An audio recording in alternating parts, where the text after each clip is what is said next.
Aaron Rodgers ranks as my 20th ranked quarterback out of 37, which I arrived to this conclusion by combining 4 advanced metrics into one stat.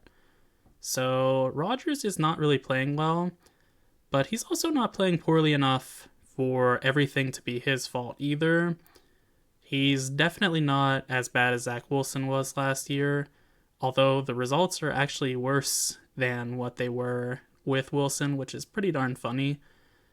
So, with that said, they have a slightly below average offensive line, ranking 19th in pass blocking when combining PFF's pass blocking grade with ESPN's pass blocking win rate.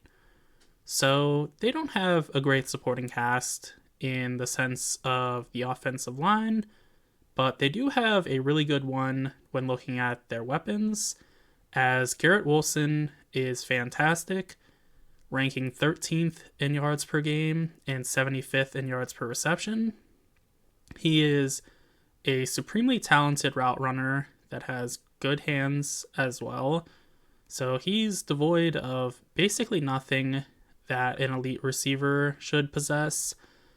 And similar things can be said about Devontae Adams also, as Adams is 28th in yards per game and 73rd in yards per reception.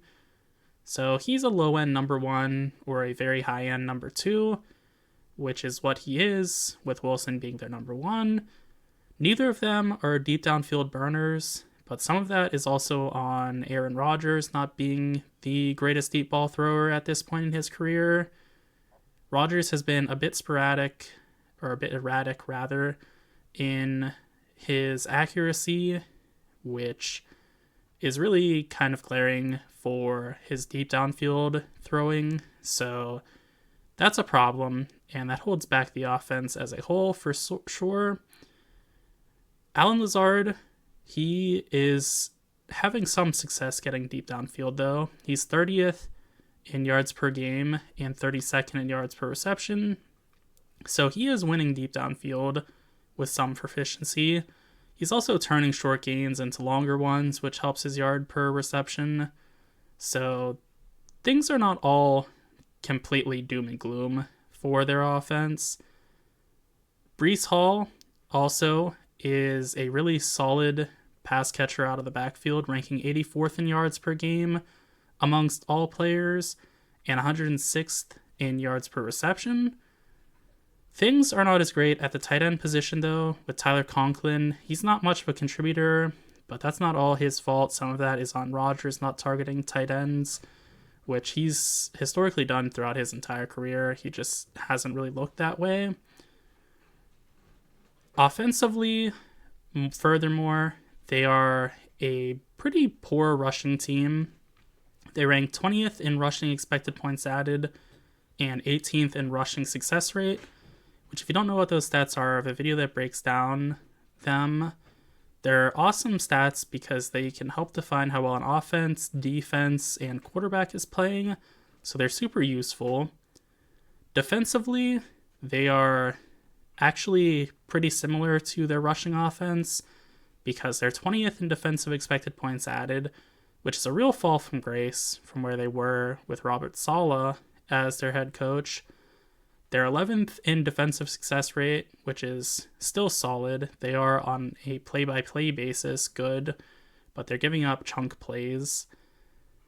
They really have fallen off, though, after the Saleh firing, as I believe they were top 3 in success rate, and they were definitely top 10 in defensive expected points added. So they have really, really fallen off. They have a ton of talent defensively. They have 6 above average defenders, I would say, with DJ Reed, Isaiah Oliver, and Tony Adams being good defensive backs. And then Quinnen Williams, who is really good as a pressure getter and all right as a run defender. He's good as an interior defensive lineman. As for their linebackers, Jamien Sherwood is great overall, and Quincy Williams is great in coverage. So they have a nice duo at linebacker, even with CJ Mosley being hurt. Mosley was fantastic as well. So they could really go 3 deep if they were healthy, which unfortunately they are not. They have 2 bad defenders, I would say, with Will McDonald, the 4th, not the 3rd, not the 5th, the 4th, being an issue for them.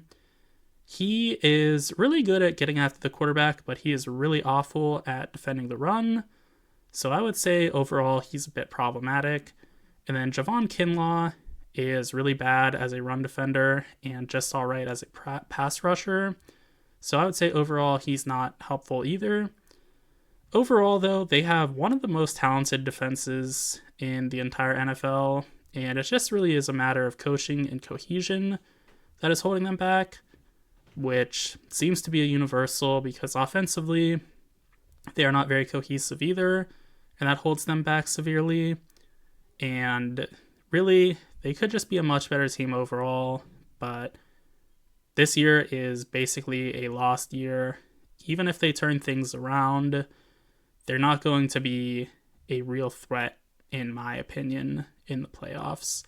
So I think they are maybe the most disappointing team in the league this season. The Browns are definitely up there as well, but you could kind of see that coming. They are the Browns after all. Those are my thoughts on the Jets. Be sure to let me know what yours are in the comment section, and also be sure to like and subscribe for more NFL content.